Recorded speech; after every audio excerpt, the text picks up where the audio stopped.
भगवान राम की पूरी कहानी। जन्म और बाल्यकाल। भगवान राम का जन्म अयोध्या के राजा दशरथ और रानी कौशल्या के घर हुआ था। वह त्रेता युग में अवतार रूप में आए थे। उनके 3 भाई थे, भरत, लक्ष्मण और शत्रुघ्न। बचपन में उन्होंने बड़े साहस, ज्ञान और धार्मिकता का परिचय दिया। स्वयंवर और सीता विवाह। राजा जनक की पुत्री सीता का स्वयंवर हुआ।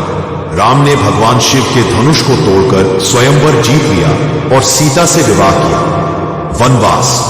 राजा दशरथ ने राम को राज्य की जगह अपना पुत्र भरत को राजा बनाने की इच्छा जताई।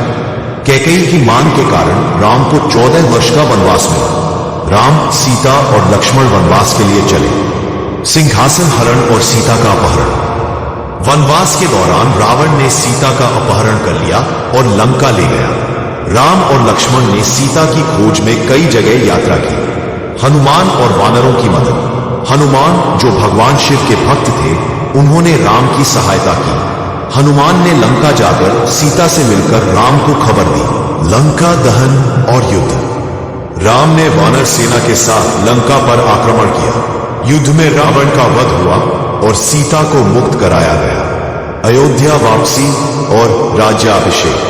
वनवास के बाद राम, सीता और लक्ष्मण अयोध्या लौटे। राम का राज तिलक हुआ और उन्होंने न्याय और धर्म से राज्य किया।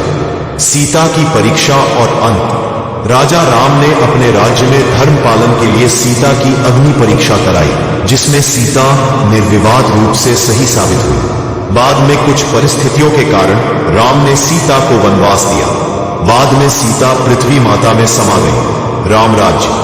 राम ने अपने राज्य को आदर्श रूप में स्थापित किया, जिसे राम राज्य कहा गया। यह शासनकाल धर्म, न्याय और शांति का प्रतीक माना जाता है। राम भगवान की आगे की कहानी। सीता का वनवास। राज्य में कुछ लोग सीता की पवित्रता पर शक करने लगे। राम ने जनता की भावना का सम्मान करते हुए बिना किसी द्वेष के सीता को वनवास दे दिया। सीता ने ऋषि वाल्मीकि के आश्रम में शरण ली और वहां लव और कुश नाम के 2 पुत्रों को जन्म दिया। लव कुश का जन्म और पालन। लव और कुश ने ऋषि वाल्मीकि के आश्रम में बड़े होकर वेद और रामायण की शिक्षा प्राप्त की। वे राम की वीरता और धर्म की कहानियां सुनकर बड़े हुए। लव कुश का अयोध्या आगमन। एक दिन लव कुश ने राम की यज्ञ में भाग लिया, लेकिन राम उन्हें नहीं पहचान पाए। बाद में वाल्मीकि ने राम को बताया कि ये उनके अपने पुत्र हैं। सीता का धरती में समा जाना। जब सीता की पवित्रता और प्रेम की परीक्षा पूरी हो गई, तो उन्होंने धरती माता से प्रार्थना की कि वह उन्हें अपने गर्भ में ले ले। पृथ्वी माता ने उन्हें अपने गर्भ में समा लिया। यह घटना रामायण की एक बहुत दुखद लेकिन महत्वपूर्ण घटना है। राम का राज्याभिषेक और राम राज्य।